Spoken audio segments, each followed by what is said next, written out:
woo. But I ain't mad. I'm represented and in the movie, so I'm gonna let them do what they do. I can't change it. So, but I know I saw a lot of flaws. I want to talk about that. Let's talk about the first time you see Straight Outta Compton.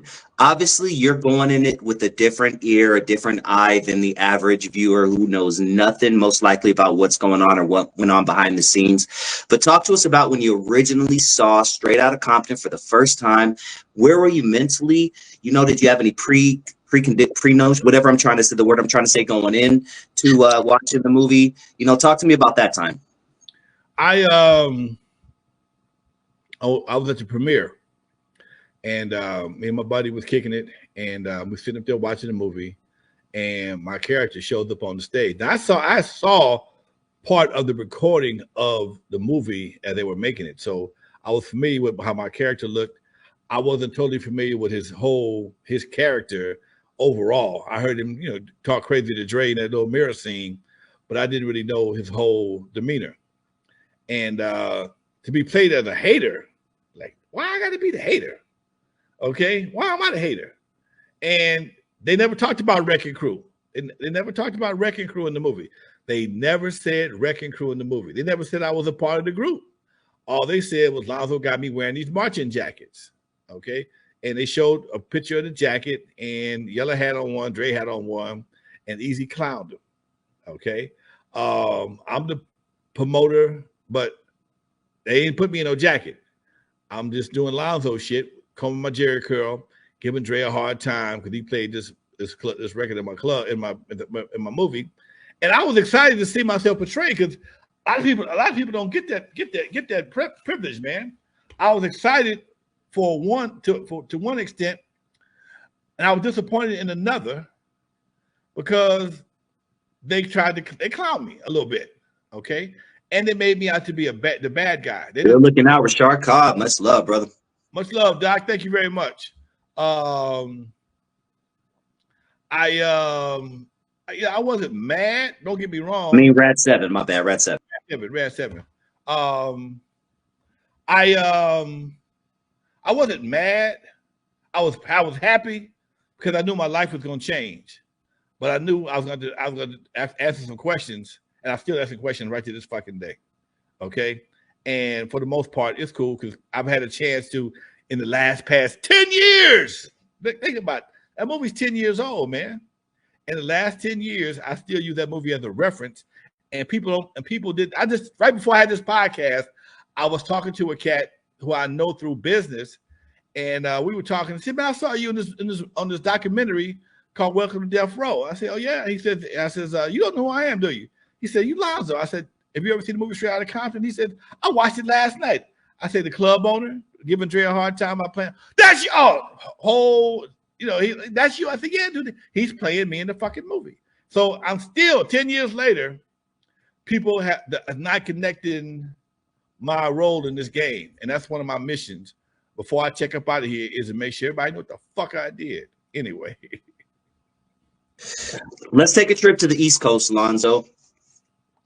When you first saw Krush Groove, which is arguably, the first big hip hop movie, had some big heavyweights: Run DMC, LL Cool J, New Edition. When you first saw Krush Groove, you're on the West Coast doing your thing, just getting your feet wet and learning your way through this music game. When you first watched that movie, what were your general thoughts? Nothing. It was cool, but it wasn't nothing that I ever experienced.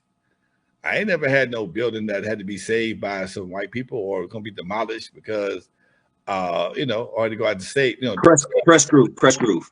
That was the East Coast. That was with Run DMC. It was a story of Russell Simmons basically in Def Jam with the Fat Boy. Yeah, I remember it. I remember it vaguely. I haven't seen it in so long. I never watched it. I only watched it one time. That was the first came out. I don't remember enough about it to even speak on it right now. One thing about me, if I don't recall, I'm gonna shut up. But I will watch it just to refresh myself. Yeah, watch it.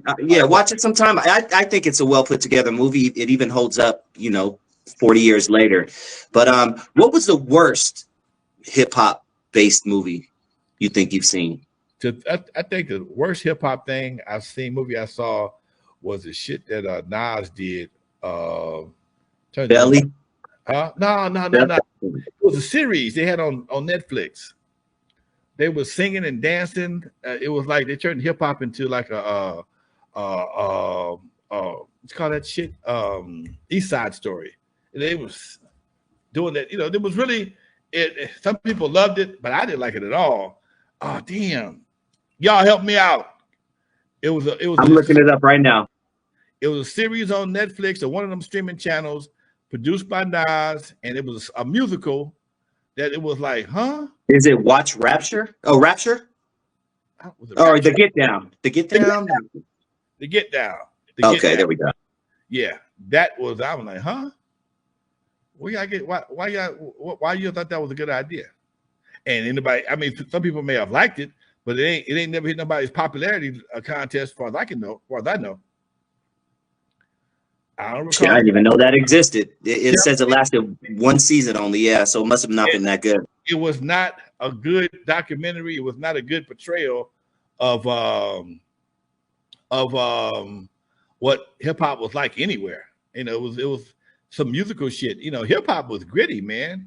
Hip hop was gritty. Even in LA, before we even got to be gangsters, this shit was gritty. It had some grime to it, and that's the part you have to be. You had to be there to know how this shit got where it is and why certain players did not pursue certain situations based on the facts, not them bullshit. You know the facts about these LA streets back in the 70s, late 70s and early 80s. As a grown man, you knew where to play, where not to play. Kids stumbled into shit and made it work for them, but grown men, if that ain't what you do, stay your ass away from over there. There it is. We're halfway through the show, so I'm going to remind everyone to hit that like button. If you haven't already, just smash it really quick. That helps us out more than you can imagine. You are tuned in to N.W.A. Stories with Lonzo. I am Dusty Vision. That is Alonzo Williams, the godfather of West Coast hip-hop. Do your Google search, and you will find out that this man is responsible for so many careers. And I'm so glad to be part of this show, and I hope you guys are too. And definitely hit that subscribe button if this is your first time joining the channel. Now, Lonzo, you mentioned in your Dr. Green Thumb interview a few weeks ago that I would highly encourage everyone to check out Dr. Green Thumb, aka Be Real from Cypress Hill. But the part that I found very fascinating, and it was just a brief mentioning of it, and I would love for you to go a little bit deeper into it, was your outdoor parties. But specifically, what caught my ear was when you were explaining the various ways that you would get electricity since you didn't have a generator. Can you break that down for us? In 1977, a DJ going to the park was unheard of. And people always like having picnics.